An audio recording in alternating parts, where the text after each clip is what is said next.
जनवरी आ रहा है तो मैंने सोचा कि चलो आज आपको एक कहानी सुनाई जाए। ठीक है, ये 1971 वॉर की कहानी है जब इंडिया और पाकिस्तान की लड़ाई हो रही थी बेसिकली।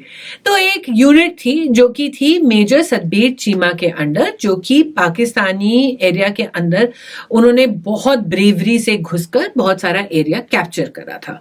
अब क्या हुआ, वॉर हो रहा था तो दोनों साइड्स प्रिजनर्स ऑफ वॉर लेती हैं। तो मेजर चीमा ने अपनी टीम को बोला कि प्रिजनर्स ऑफ वॉर को अलग कर दो, तो वो अलग कर रहे थे। इतने में एक पाकिस्तानी सोल्जर मेजर चीमा के पास आया और उसने कहा कि प्लीज आपके पास इतने प्रिजनर्स ऑफ वॉर हैं, आप मुझे जाने दो। मेजर चीमा ने कहा हाउ इज दैट पॉसिबल, ऐसे थोड़ी हो सकता, हम तुम्हें थोड़ी जाने दे सकते हैं। तो वह आदमी जमीन पे बैठकर गिड़गिड़ाने लग गया। He started begging and saying, sir मेरा एक छोटा सा बच्चा है, वो मर जाएगा अगर आप मुझे नहीं जाने दोगे। मेजर चीमा ने कहा नहीं ऐसा नहीं हो सकता, हम तुम्हें नहीं छोड़ सकते हैं।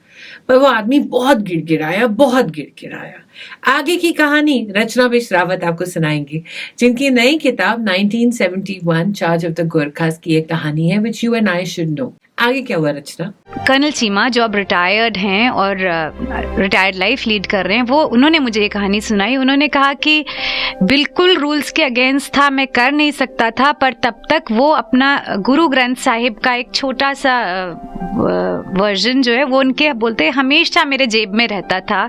तो मेरा हाथ उस पर टकरा गया और मेरे दिल से आवाज आई कि ये I cannot let his child die.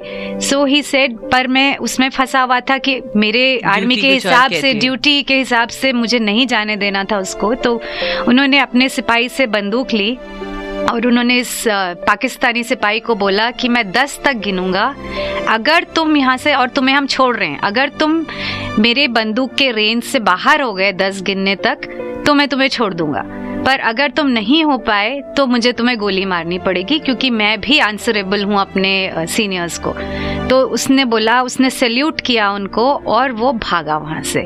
पर वो कह रहे थे कि वो इतना जख्मी था कि वो क्रॉल कर रहा था, दौड़ ही नहीं पा रहा था। एंड ही वाज सेइंग कि मैं जितना धीरे गिन सकता था मैंने उतना धीरे गिना कि ये चला जाए और मुझे इसको गोली नहीं मारनी पड़े। एंड ही वाज थिंकिंग कि इतना जख्मी है कि ये शायद पहले ही मर जाएगा, ये पहुंचेगा ही नहीं घर तक।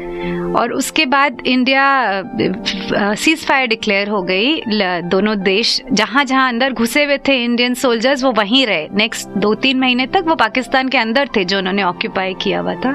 वो जब शिमला अग्रीमेंट हुआ तब वापस की गई territories.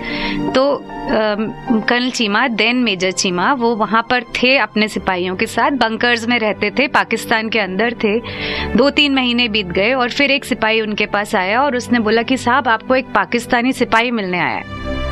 He had forgotten everything। तो उन्होंने कहा बुलाओ कौन है।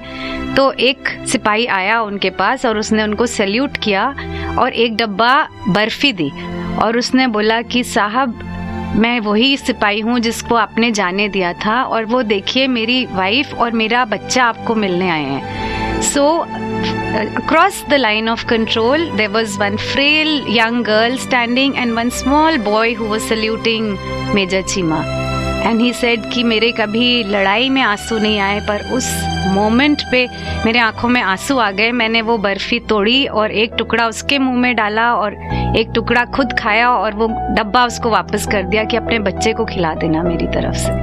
Radio City 91.1 FM